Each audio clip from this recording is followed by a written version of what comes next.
Welcome back. Every business owner needs to make a habit of stepping back and taking a closer look at his or her business, asking some tough questions. You know, a French proverb says, fish discover water last, meaning we don't often realize the most important aspect of our existence. That's why it's helpful to have an outside perspective. Ron Price with Price Associates is our business coach on the roundtable today. Also joining us, Dan Long with A1 Plumbing, a well-known business person in our community. Thank you both so much for being with us today. So Ron, you say that there is the one question that every business person needs to be able to ask themselves. Yes, Dale, oftentimes we will ask one of our clients, what one thing, if you did it extremely well, would make the greatest difference in your business? And the answer typically comes right off the end of their tongue. Believe it or not, it does. Almost always they can give you an answer, and that's what's amazing to me. Our next question, our follow-up question is, so why aren't you doing it now? And we don't mean that in a sarcastic way. There are legitimate reasons why we're not doing that one thing extremely well that would make the greatest difference. So for A1 Plumbing, the one thing.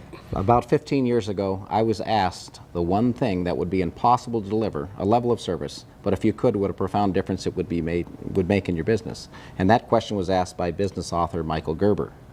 And I looked at him and I said, sir, I will guarantee to my customer that I will be on time every time. And he says, oh, come on, no one can do that, a plumber on time?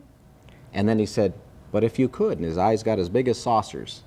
And that next week, we started doing that for 15 years. Wow. And the profound difference in Profound difference. Well, we ended up sitting in front of the President of the United States in the White House last April. And that's what you're talking about, Ron. Exactly, that's what we're talking about. Now, obviously, business isn't as simple as that. There are some other things, too. And so this idea of the one thing can be applied to different parts of what you do as a leader. For instance, what one thing, if you did it extremely well as a manager, would make the greatest difference? And we do have some direction for that. We understand that the most important thing that managers do is organize their people around their strengths.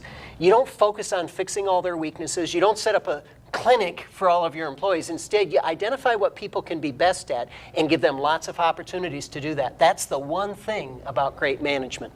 How did that change? I mean, you said it went from 1 week of asking the most important question, the next week you were doing it.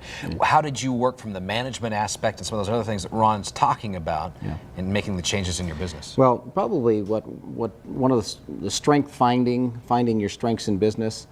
Another profound difference in my business was for about 10 years, I didn't know my strengths. I didn't know what my skill set was, okay? And I was hoping I knew, but hope is not a strategy.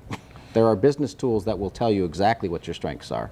I applied those, and again, 15 years of top level performance by me in some very select areas, and then I surrounded myself with people that were outstanding in their areas. Who actually could be on time. I'd like to be late for everything. Anyway, so find your strengths, and especially for an entrepreneur, there's so many times they're doing a lot of things poorly and a couple of things average.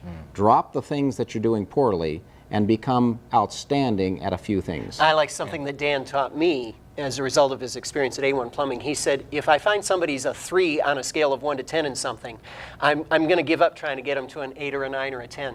Instead, I look for the person who's already a 7 and take them to an 8 or a 9 or a 10. And that's a great example of managing around people's strengths instead of trying to turn them into something that they're not. Dan's a good friend for you folks at home, by the way, and so we tease each other on a regular basis. So I've got to give you a hard time, but that's the one thing. You have definitely made this the hallmark of what A1's all about, and that's being on time. Okay, we've talked about management. What's next on the list? Great leadership. The one thing that is key to great leadership is being clear.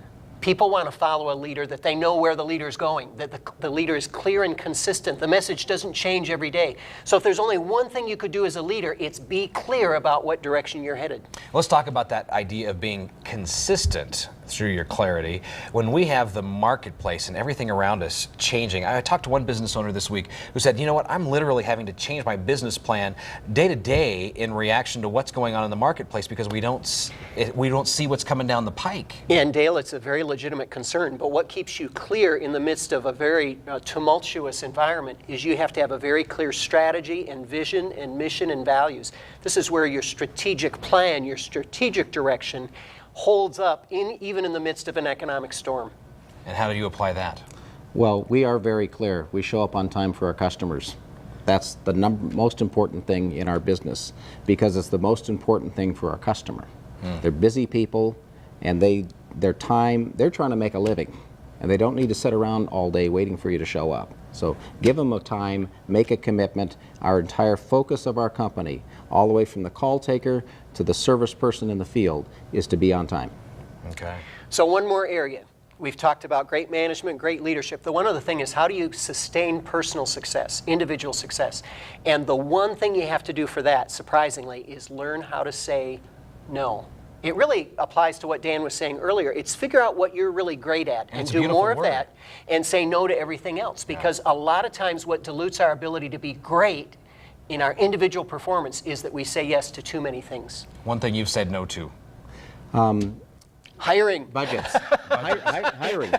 I was the worst person in the world for hiring. I love everyone. Oh, sure, they'll work out, right?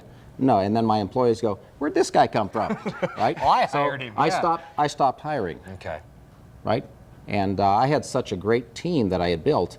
They said, no, Dan, you shouldn't be doing that. Go out and sell. Go out and meet people. Go out and build relationships. Get out from behind the office. It's like, are you kidding me? Wonderful. Good. Okay. Excellent information, you gentlemen. Thank Thank you so you. much for being It with works. us today. Gives us a lot to think about on the roundtable. We appreciate it. Ron Price with Price Associates, price-associates.com if you want to find them on the web. A1 Plumbing, Dan Long. Once Thank you. again, thank you Appreciate both. it. Yeah. And when we come back, we're going to highlight another business that does the right thing even when times are tough. You are watching Business at its Best on Fox 12.